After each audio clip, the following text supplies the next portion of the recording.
I think you guys are going to really enjoy this episode where I had the absolute pleasure to interview Jackie, and she overcame invasive ductal carcinoma. And the funny part about this interview is she actually used to be a former nurse. So she's definitely got some interesting perspectives, especially coming from the medical world. And she cured her cancer completely as a holistic approach. So I had a lot of questions for her, and I cannot wait for you to hear. You're listening to the What's with Cancer podcast. This is your host, Mazina, and I'm a certified health coach, life coach, breathwork facilitator, as well as my mom's caregiver. When my mom was diagnosed with stage 4 breast cancer back in 2019, the doctors told us she probably wouldn't live past 2 years. But I wasn't willing to give up that easy, and I started learning and implementing absolutely everything I could find out from other people that survived this disease. After seeing my mom go through the ups and downs over the years and successfully outliving her prognosis, it made me realize that there's so much more to learn about this, and there's so many unanswered questions. And I want to know, what's with the industry telling us that there's no cure when there's been thousands of people that have overcome a terminal diagnosis? What's with the conflicting information that's presented to us about treatment, diet, and lifestyle? And lastly, what comes with a diagnosis? How do we manage the day-to-day things, the hard conversations, the stress, and our social life whenever our entire world has completely changed? There is nothing worse than feeling helpless, overwhelmed, and lost whenever it comes to a serious diagnosis like cancer. And it is my mission to share stories of hope, insight, and truth to help guide you through the unknown times. Thanks for tuning in, and I hope you find value in the show. Beautiful. Well, welcome, Jackie. I am so beyond honored to have you here. It is so amazing having you on this podcast. I saw that video on the Chris Beats Cancer Facebook group, and you were just so bright and lit up. And I'm like, oh my gosh. And your story is so impactful. So welcome to the podcast. Thank you. Yeah. So I guess the best way to start this is kind of just going in and talking about you, your story, where you're from, what your diagnosis was, and your journey through it. Okay. I had a lump in about May of 2018, and intuitively I knew it was cancer. But my husband said, "Oh, you're just being negative," because I was pretty healthy. You know, I ate well and I exercised, and I'm a retired nurse. So, he just figured, oh, she's just being a little paranoid. So I said, "No, I know it is." And he said, "Well, then go ahead and move forward and see, you got to get a diagnosis." And being a nurse, I knew to get a definitive diagnosis, I needed to have a biopsy. You know, a lot of people want to do the scans, they want to do this and that and everything. But I would start with a 3D mammo with ultrasound, which I did. Okay, but that was in May, June, like say end of June, I got that because I had to get that scheduled. But the people, when I went to get it, to talk to the people to get this 3D mammo, they said, "It's not cancer." And my husband goes, "See, I told you. And I said, "Well, okay, it's not cancer, but I want a 3D mammo." And I hadn't had one in an ultrasound in a long time. So I said, I want that. So they said, okay, we'll give it to you. So we had it done, sent it to the hospital, and we sat with the radiologist, and he said, this isn't cancer. And I said, okay, that's okay. I can understand that. And so we left there, and I went someplace else. It's not cancer. One nurse, a PA, not cancer. So then what I did was I found a plastic surgeon that I had worked with like 30 years ago. I didn't really remember him. He didn't really remember me, but we worked together. You know, it's like, you worked with so many people, him and I both, but we kind of knew we had passed, and I knew he was a great surgeon and older. So I thought I could get him to do this, Mm-hmm. So I went down to visit him, and he said, "Jackie, this isn't cancer. I can't do this." I said, please. I got down and I begged and cried. When you beg an older man, well, he's about 10 years older than I, beg and cry, you got him wrapped around your little finger. Of course. So he did it under duress. And we even, I'm a surgical nurse, retired, and I worked in the OR most of my career. So, he knew that. So we were playing with the specimen a little bit in the OR. That's just typical for a nurse. And he said, "See, Jackie, look at it. This is a typical benign tumor." And I said, "Okay." I didn't say anything. I didn't argue with him. I just said, "Okay." So he says, "It's so benign that I'm just going to, we'll just fax you the results." So then he went out to my husband in the waiting room and he said, "I told you it's not cancer, told you it's not. And I'll just fax you guys the report." Well, two weeks later, when he called, he didn't fax, he called. Mm-hmm. He could hardly give me the diagnosis because he was so shook up. What a great guy. Great guy. I mean, what a heartfelt. I cried, I knew it was cancer. So I had started preparing, mentally, emotionally, looking what I was going to do. And he just said, "Look, I'm so sorry." And I said, "No, don't be sorry. I know I'm going to be okay. So it's okay." So anyway, at that point, that diagnosis came September 5th, 2018. And I had picked Chris. I'm a very disciplined person. And so I wanted to pick one thing because, holistically, and I knew I was going to go holistic. Okay. The biopsy, the margins were not clear. So I knew it had spread, but I know cancer and I know about cancer. I mean, I understand it. I understand what's happening in the body and that kind of thing. I'm being a nurse, and actually many, many years ago, I actually gave chemo and things to patients. So I kind of really had an inside what was going on. So I started Chris September 5th, 2018, and I dove in with all my heart. I mean, I changed that day. I got rid of all the chemicals. I started reading all his modules. I went really all in. Yeah. Yeah. And for anyone that's listening that doesn't know what Jackie's referring to, and me, whenever I mention Chris, there's someone, he goes by Chris Beats Cancer is really how you're going to find him. So he wrote a book and he just came out with a cookbook, and he also has a Facebook group and an online program, and it's called Square One, which is the online program. He's got amazing information, and he's got his own story. So I'll link that in the show notes below if you guys want to check that out. But this is kind of what me and Jackie are referring to if you hear us mention Chris. But question, how long did it take for, let's back up a little bit. How long did it take before you were officially diagnosed, and what was the diagnosis? It was invasive ductal carcinoma of the right breast. And so I found the lump in May and I was diagnosed September 5th. And that was because, I just couldn't get anybody to move forward because half a year. Let's see. It was about 5 months. Yeah, about 5 months. Wow. And but I had that time, thank God. I had that time because in holistic, I knew I was going to go holistic. That I already knew. So it gave me that time to psychologically prepare myself for what I was going to do. And you need a little bit of time to do it. You know what I mean? Because you have to have the confidence. But Chris gave me that confidence. Yeah, which is amazing. So how did you hear about Chris? I was searching. I'm a retired nurse. I retired when I was 52, and then I became a biofeedback practitioner. And honestly, I worked with mostly cancer patients. So, there's no coincidences, right? So I had heard about him about 6 months, a year earlier, and I had referred a bunch of people to him, but I never really looked at the program intensely, like what it really involved. And that's how I found him. Wow, incredible.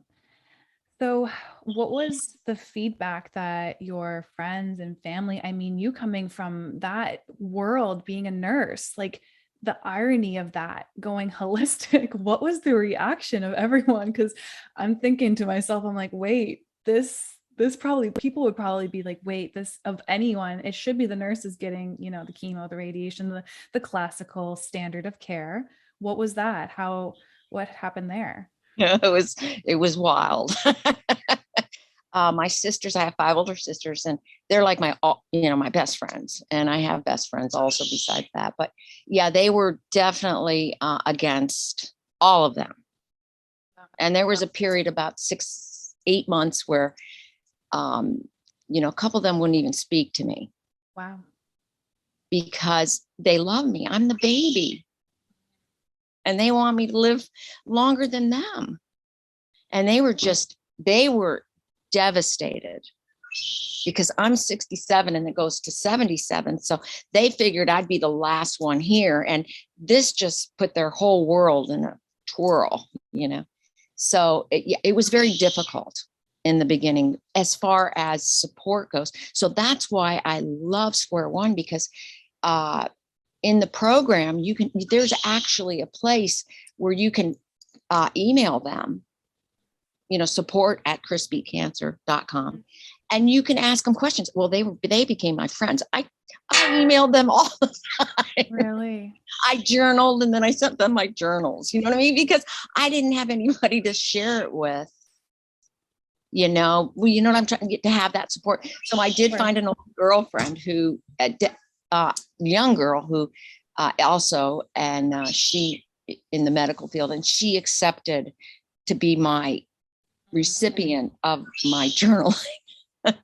Oh, that's beautiful. And that's so you had zero, like anyone that you knew were connected to in any way. No one was supporting you in this decision. I had another friend up in North Carolina when I was up in North Carolina, and she did. Yes. Okay. There was like 2 people maybe. Yeah. But Go ahead. yeah, it was hard. It was hard because I love my sisters, and I still to this day, I'm really not allowed to mention his name. Really? Because he had some bad publicity, Kristen. And they said he was just after the money, and and he charges nothing for the program. It's very little, and they just so I respect them. I don't mention it. I don't say his name. Well, I want to acknowledge you, Jackie, for going and doing that anyways. You listened to your intuition and you disregarded, I understand why people had that opinion, and it's because they're working from a place out of fear, and things that are unknown and not familiar to the human brain. Of course, we're immediately going to try to judge it and push it down and be like, this isn't familiar really. So I just want to acknowledge you for doing that, because that must've been extremely hard. Did that make you second guess yourself? No, I never, not once. No. And I have to tell you, I have an unbelievable supportive husband. That's all that matters, right? Yeah. And his first wife, she was 46. She died of cancer, colon cancer. And she went standard care. Yeah. And he saw what happened to her.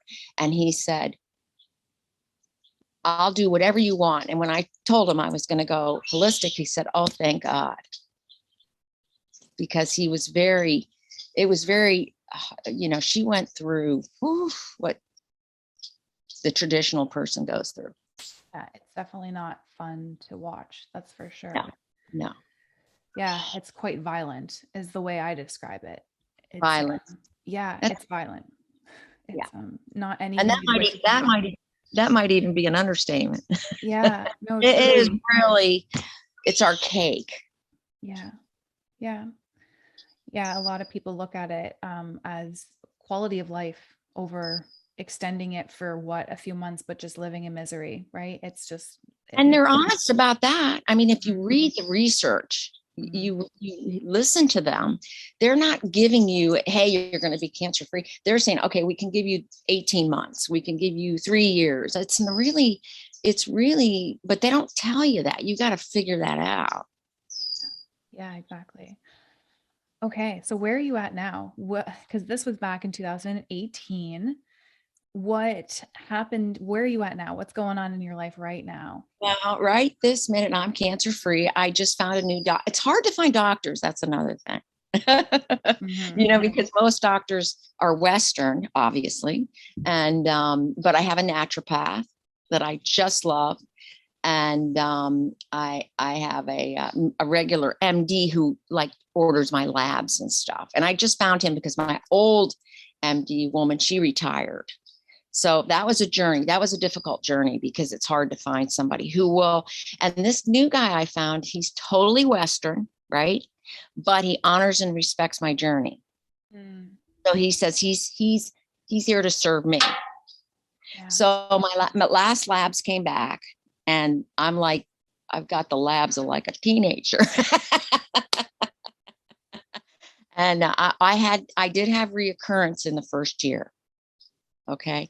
My where he did the site where, he took the biopsy, that grew back, then disappeared. And then a couple months later, I got 2 new sites, and then they're gone. That was all in about the first, I say year, but it was really like 14, 15 months. So I'm still on square one. I have no lumps, no bumps. I feel fantastic. Um, that's kind of where I am. And he's going to work with me. I said when I got to my 5th year, I might do a scan, maybe, just because I know about the radiation.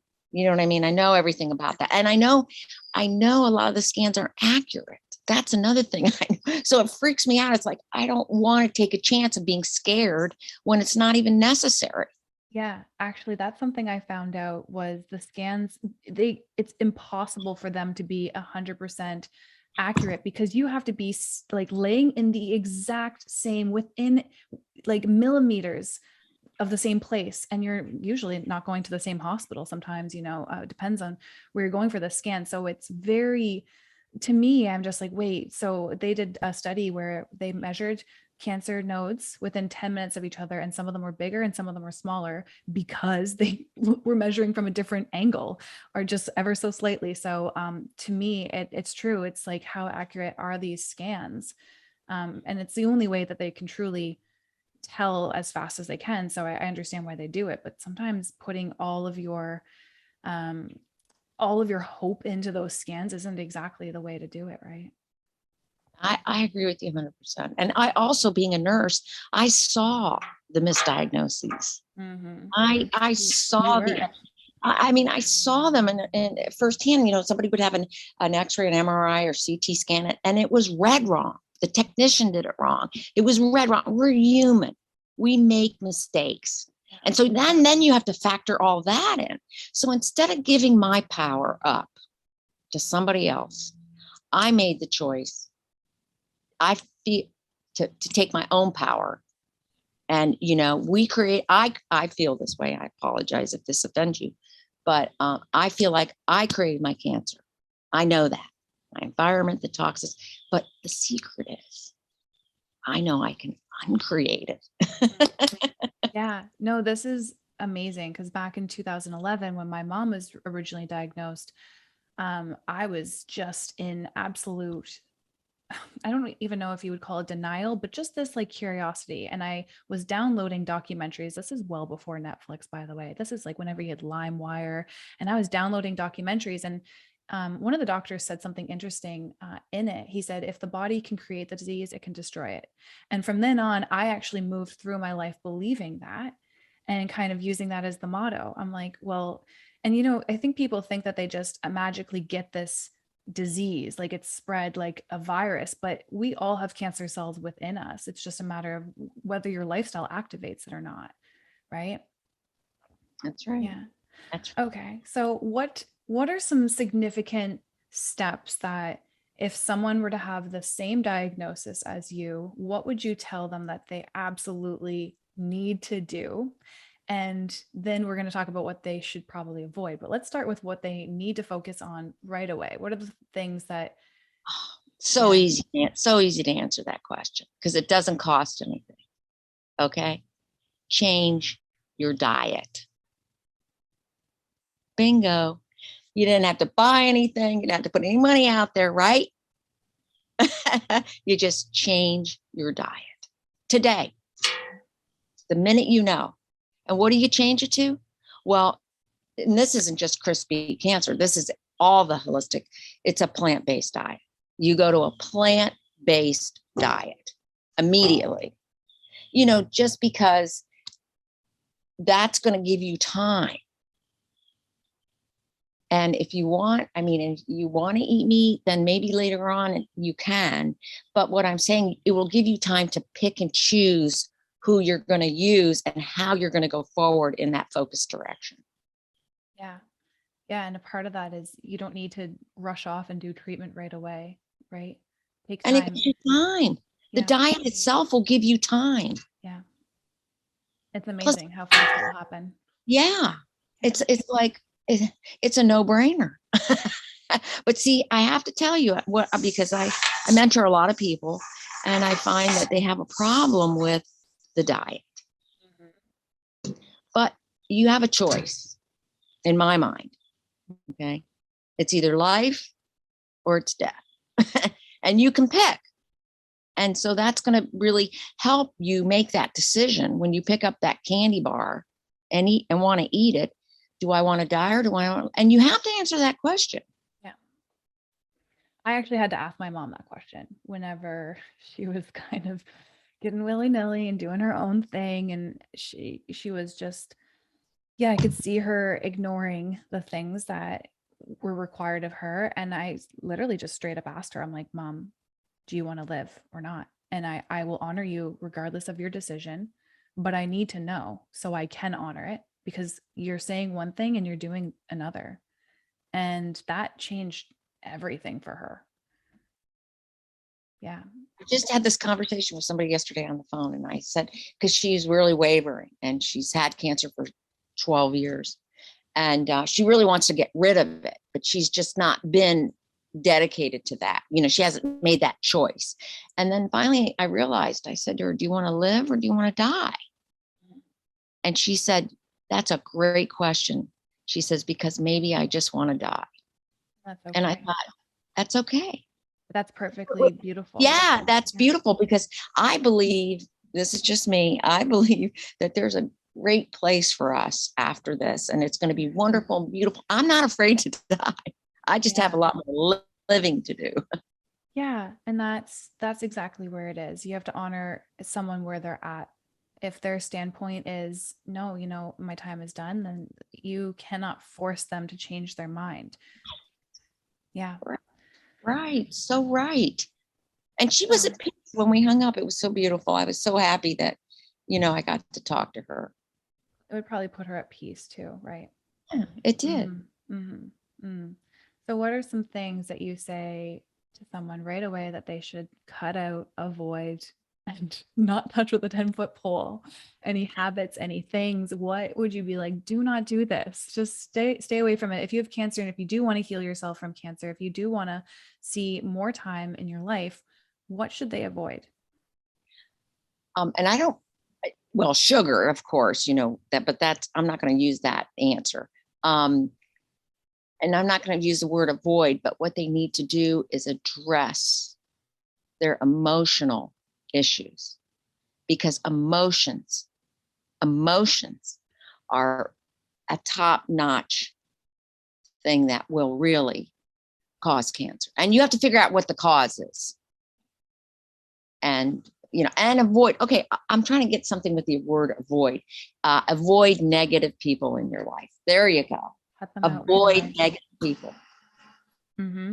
And be very cautious. If they talk in a nice tone, doesn't mean that they're not a negative person.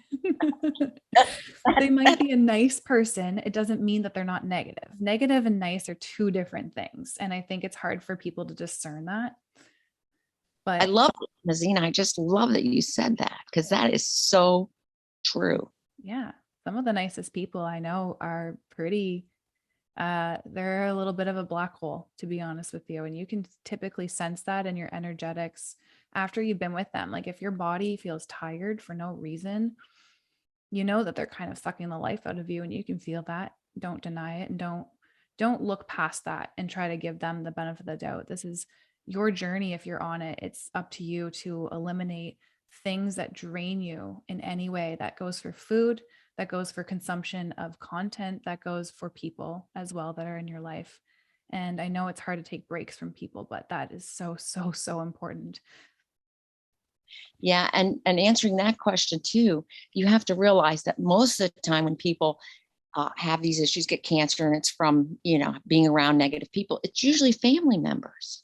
So they call me, well, how do you deal with that? They're in your family.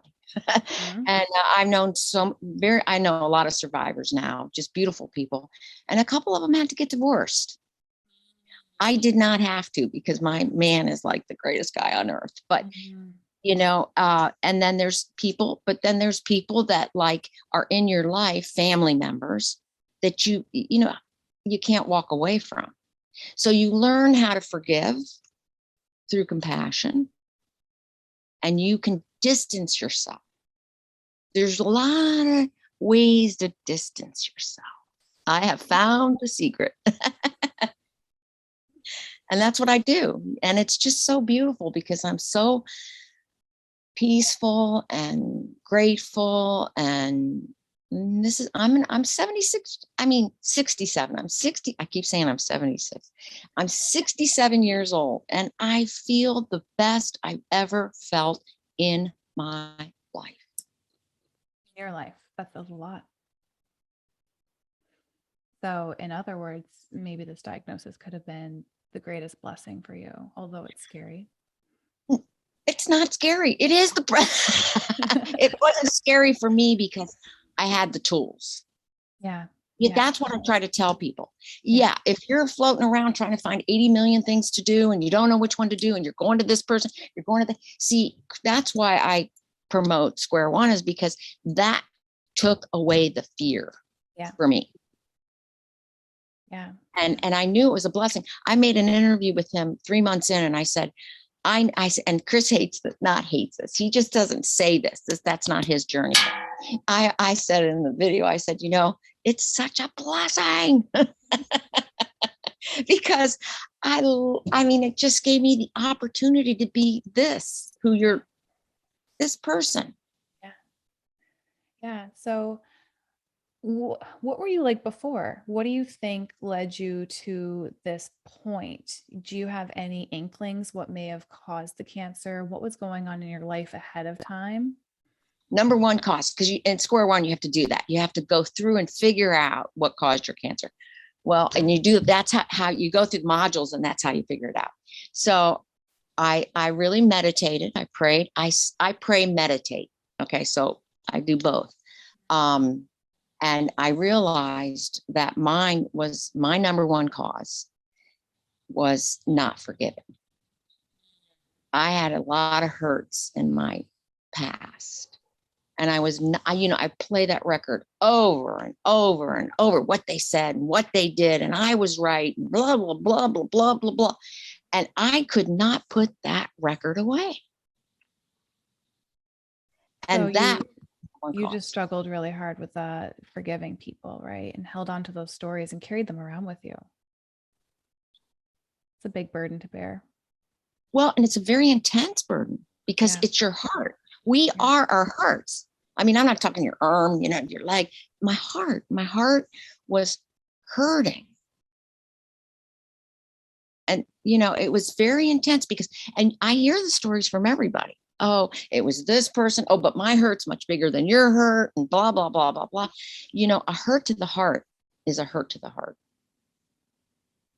Yeah. And you can tell me the story for 5 hours, 6 hours, 2 hours, whatever. But you have to learn how to use compassion and forgiveness. And how you do that is you do that. You take that and you throw compassion on it, and you can forgive. Step into their shoes and say, okay, I get it now. They did this because, whatever, for whatever reason. Is this something that you had to journal out, or you just had to meditate on? Like, how did you get through all of the forgiveness?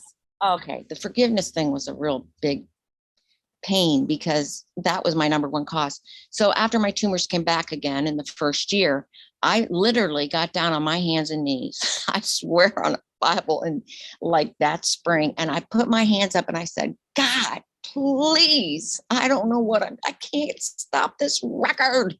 I can't do it. I don't know. I still have these same crazy, weird, negative thoughts. And he literally, in my mind, you may not have that belief system. That's okay. He came to me and he said, Jackie, you don't understand. I said, what? Tell me. I don't understand. Tell me. And he goes, the forgiveness is part of the journey. So you desiring it, it's already happened. And that was like, boop, a light bulb went on. And I said, you know what? He's right. I have tried so hard. I've done every meditation. Joe Dispenza, I love Joe Dispenza, by the way. And, I'm doing every meditation. I'm doing I'm doing all the techniques, the massage, the acupuncture. I'm doing everything. And I couldn't stop that record. And then once I realized that the desire alone will take you into forgiveness.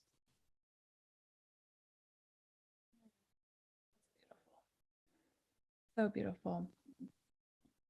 So that you've gone through quite the journey. So you're a retired nurse. You were misdiagnosed for about 5 months. You didn't have any support. You had a friend, a beautiful partner, and you had reoccurrence go through, and you had that missing link for you. You changed everything right away. And I think one thing that stuck out to me about your story, Jackie, is that the moment you were diagnosed, you just knew you're going to be fine. That's a huge part. That's that knowing internally, I think, is something that I've noticed consistently through so many survivors. It's very subtle, but if you pick up on it, it's there. And you definitely went through a little bit there before that missing link of forgiveness. So how long did that take you to get through all of forgiveness? And any tips and steps for anyone that's kind of looking to do the similar thing? What could they do? Well, they can do, honestly, I say this prayer meditation because I'm trying to relate to everybody, because everybody is different. Mm-hmm. You know what I mean? Some people pray, my sister's Hail Mary, full of God, blah, blah, blah. Some people do different techniques and stuff. So that's why I slash it. But that is what's going to take you. But for me, honestly, to quiet myself, to quiet my mind. Thich Nhat Hanh. I mean, I'm born and raised a Catholic, a severe Catholic, I call it. I'm not a Catholic anymore, but Thich Nhat Hanh is a Buddhist. You probably heard of him, and he's an amazing guy. And I just listened to all those tapes over and over and over, and meditated and meditated and meditated, and thought and stilled myself, and let the words come in. If you don't steal your brain, okay, if you don't still it, you're not going to hear the message.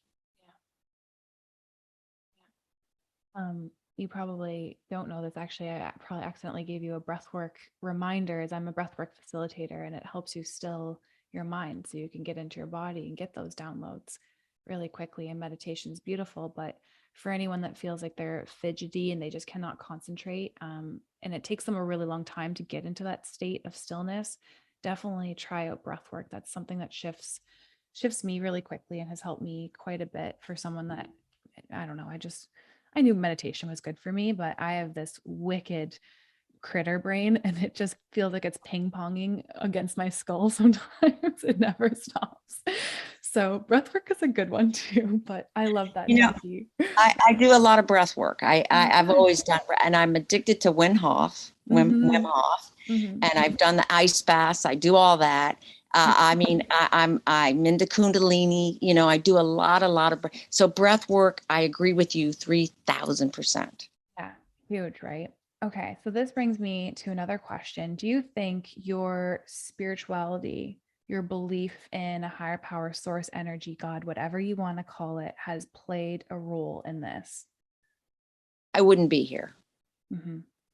I know. I agree with that. It's been something that's definitely helped me through this journey just that belief, this sense of surrender, and it's not all on your shoulders, that you're not doing it alone. He's my friend. See, I don't, yeah, like you, he's not up there, up in the sky or anything. He talks to me all day long and I hear his voice, and he's my friend, and he never sets me astray. So I feel like I'm constantly being led in such a beautiful, beautiful, beautiful, wonderful way. Yeah. So, Jackie, I want to know, if someone were to come to you with the same diagnosis, or any diagnosis really, whether it be the most severe, whatever you want to call it, they have no idea what you know, and they're scared, and they have nowhere to turn, and they are truly just believing everything that they're being told whenever it comes to what, maybe some of the doctors are saying, or whatever you want to say. Typically it comes from the doctors, unfortunately, so I'm just going to peg them, but not to blame them. It's what they've learned and what they understand. But if someone were to come with you with that information, what would you say to them? I have that all the time. People do come to me with that. And I basically, first off, I listen. And I listen with an open heart. And Mazina, I found out that a lot of people don't listen, and it's unfortunate. So I listen. I listen to their fears. I listen as much as I can. Sometimes I'm on the phone a lot, so it might be an hour and a half, So, and then after we're done, and then I'll pick up on key points of their life, because we're all individual, right? And some people can do what I did, and other survivors in the holistic world, and some people need the chemo and the radiation because they can't handle doing it themselves. So each case is so individual in that respect. So I honor them and I listen to them, and then I support them. I support them no matter. I tell them, I said, look, I'm not here to tell you have to do this. I am here just to be your friend and understand what you're going through. That's it. Yeah. Yeah. And anything's possible. Miracles are possible. Miracles happen every day, Mazina. We just don't see them. We just have to open up our blinders to them, to be honest with you. Yes. Because when I first started my journey, I'm like, oh my gosh, it seems so impossible to find any survivors. And now that I've opened up myself to it and learned more and added myself to these groups, I'm like, what was I even worried about? There's like a survivor story every single day popping up on my news feed. And you know what, if you're in the same position where you're kind of thinking, oh my gosh, there's no survivors, just add yourself to these groups. Yeah, there is some sad stories, and there is some prayer requests and stuff like that. Just add yourself to these groups though, and it's nice to just pop in and see them come up in your news feed whenever you feel like you're giving up hope. But just also, that being said, be really conscious of the content that the groups that you're in, and the stuff that you're seeing. If it's taking you down a negative tailspin, get out of there. Just mute it if you can't. If it's a person or a group or whatever it is, that's really, really important. The content that you consume is pretty critical. Yeah, I have very good. You said that. I agree with you 100%. I have a very good friend, and I've known her now for 16 years, and she was diagnosed 16 years ago, and she was diagnosed with 6 weeks to live, leiomyosarcoma. And because she was terminal, they didn't do anything, right? Yeah. I met her in my biofeedback practice, and we became like best friends. And she still has tumors, but she's alive and she doesn't have symptoms. With months to live. And how long ago was that? 16, 17 years ago. I always lose track, Yeah. Yeah. You believe that? Leiomyosarcoma, very, very aggressive cancer. 16, 17 years. She's still yeah. young. Yeah. And she's seen her kids, Oh, wow. It's just, her story is amazing.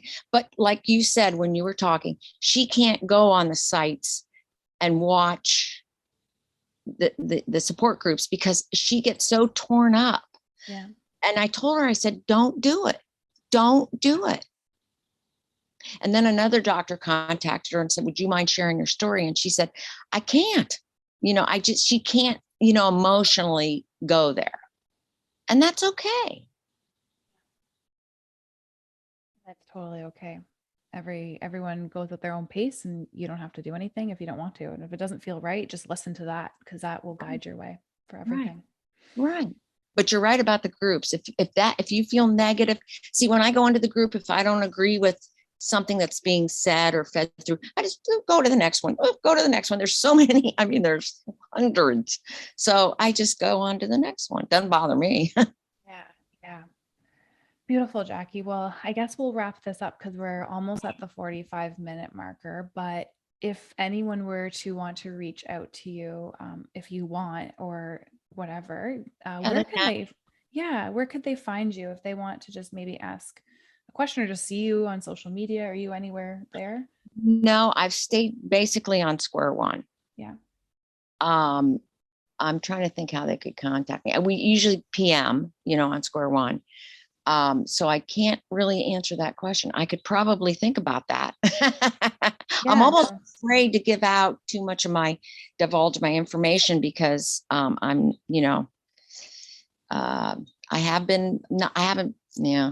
have had some things happen that are a little bit negative, so I'm a little cautious about myself. Yeah, of course. Well, if you guys want to find Jackie, she is hanging out in the Square One Facebook group. And that's where I found her. And she's this beautiful light. You cannot miss her. You can just find her in the members.